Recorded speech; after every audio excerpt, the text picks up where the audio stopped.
Assalamualaikum warahmatullahi wabarakatuh. Terima kasih saya ucapkan kepada penguji yang sedang menyaksikan video presentasi saya saat ini. Terima kasih kepada Ibu Dr. Ya Aryani MSI selaku dosen pembimbing 1. Terima kasih kepada Bapak Muhammad Iksan Kabula SIP MPA selaku dosen pembimbing kedua. Perkenalkan saya Sylvie Mariska dengan nomor BP 1810843021 dengan judul proposal Inovasi Jenguk Dengar dan Layani Jamaah Haji Sepenuh Hati Jendela Hati di Kantor Kementerian Agama Kabupaten Pesisir Selatan. Pada proposal ini ada hal yang mencakup yaitu pendahuluan, tinjauan pustaka, dan metode penelitian. Adapun yang melatar belakangi peneliti untuk melakukan penelitian, yang pertama adanya pembatalan pemberangkatan jamaah haji tahun 2020. Pembatalan ini disebabkan oleh COVID-19 yang menyerang beberapa negara di dunia, salah satunya negara Indonesia. Yang mana pada saat itu, untuk berpergian jarak jauh, termasuk ke Tanah Suci, sangat tidak dianjurkan. Yang kedua, pemerintah Kemenak menciptakan inovasi jendela hati. Inovasi ini diciptakan untuk mengobati rasa kekecewaan masyarakat, serta untuk menjaga silaturahmi dengan masyarakat. Pada saat itu, Bapak Kemenak dan jajarannya sengaja dengan langsungnya untuk pergi ke rumah masyarakat atau calon jamaah untuk menjaga silaturahmi agar mengobati rasa kekecewaan masyarakat. Yang ketiga, inovasi ini meraih penghargaan yang diberikan langsung oleh Bapak Menteri Agama RI kepada Bapak Kementerian Agama Kabupaten Pesisir Selatan.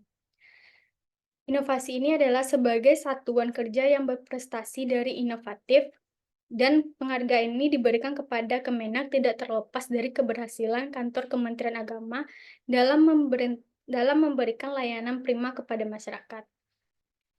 Yang keempat yaitu inovasi jenguk dengar dan layani jamaah haji sepenuh hati jendela hati di Kementerian Agama Pesisir Selatan. Inovasi jendela hati. Inovasi ini diciptakan oleh Kemenak agar memudahkan masyarakat dalam pelayanan haji, yang mana inovasi ini dikenal jendela hati. Inovasi ini diciptakan pada tahun 2021 dan disosialisasikan kepada masyarakat pada tahun 2022.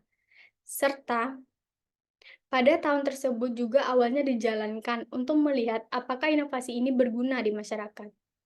Inovasi ini merupakan memberikan pelayanan kepada masyarakat dengan penuh keterbukaan dan jiwa bersih dengan harapan kehadirannya benar-benar dirasakan oleh masyarakat.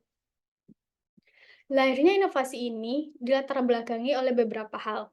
Yang pertama adalah kegagalan keberangkatan calon jamaah haji pada tahun 1441 Hijriah atau tahun 2020. Kegagalan ini yang tak lain dan tak bukan disebabkan oleh COVID-19 yang pada saat itu memang dianjurkan untuk semua masyarakat untuk berada di rumah dan tidak melakukan kegiatan yang berada di luar.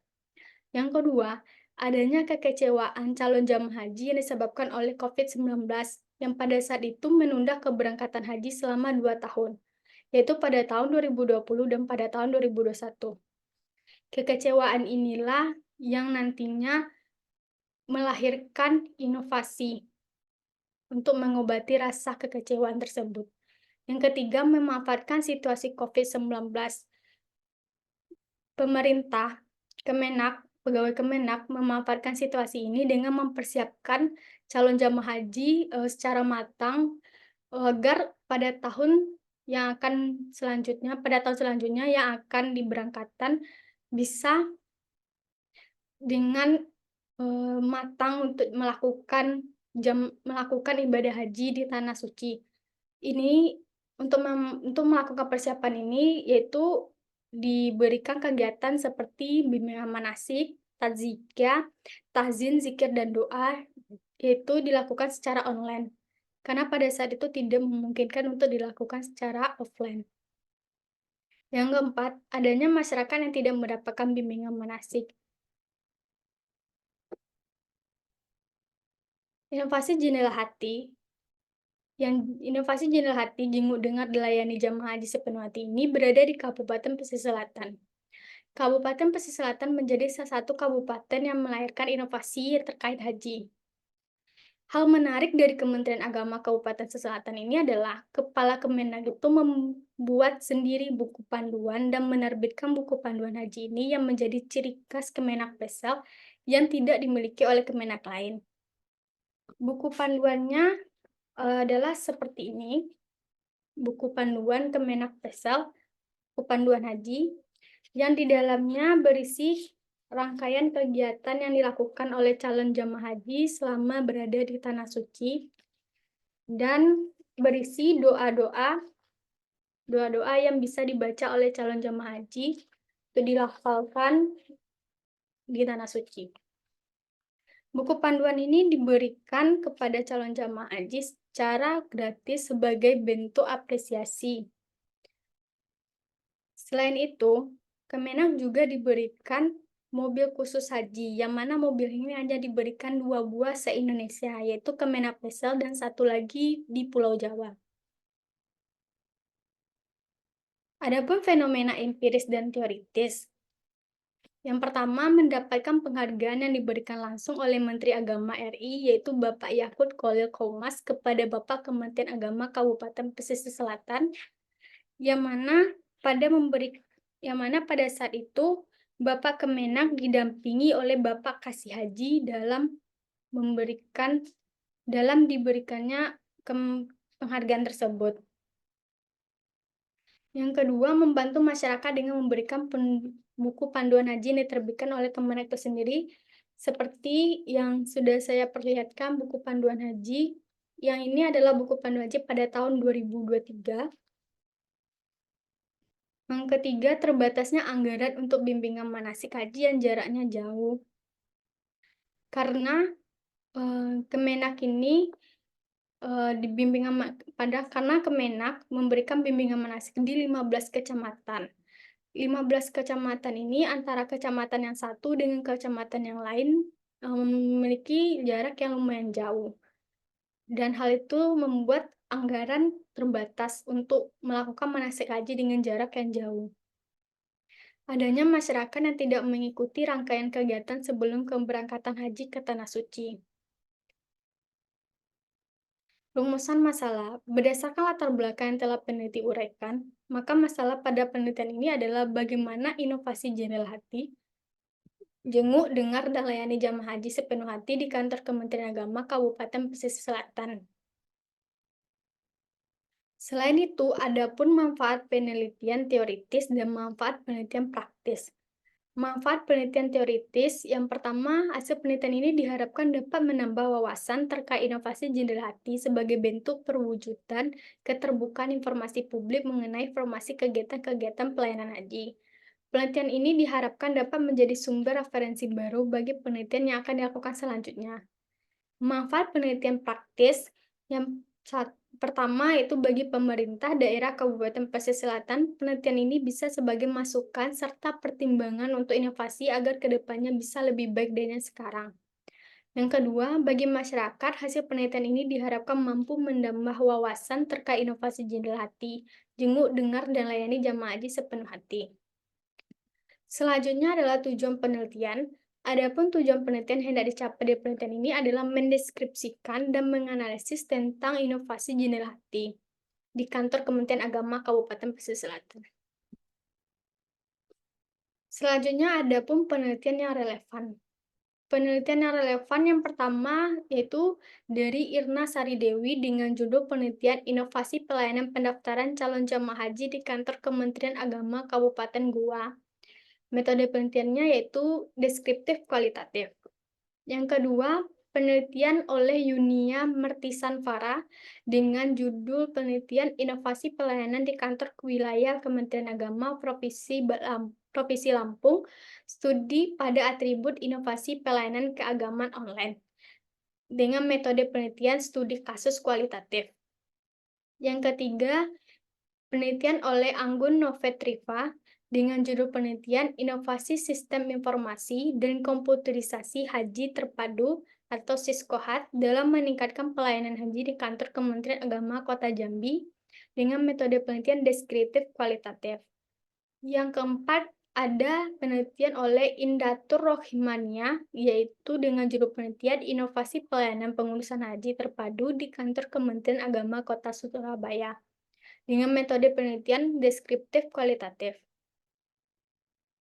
Adapun teori yang diambil oleh peneliti pada penelitian ini yaitu teori atribut inovasi oleh Everett Rogers. Yang pertama yaitu keunggulan relatif. Yang kedua yaitu kesesuaian.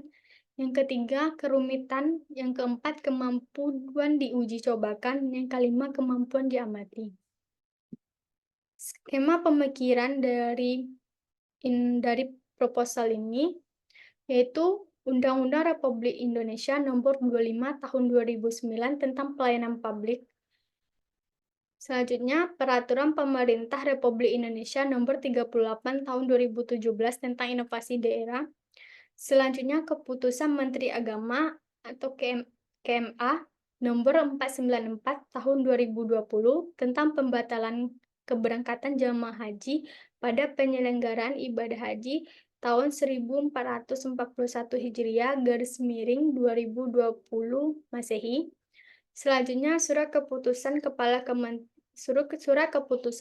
Kantor Kementerian Agama Kabupaten Pesisir Selatan nomor 906C/2020 tentang program inovasi pelayanan publik jenguk dengar dan layani jamaah haji sepenuh hati pada Kantor Kementerian Agama Kabupaten Pesisir Selatan.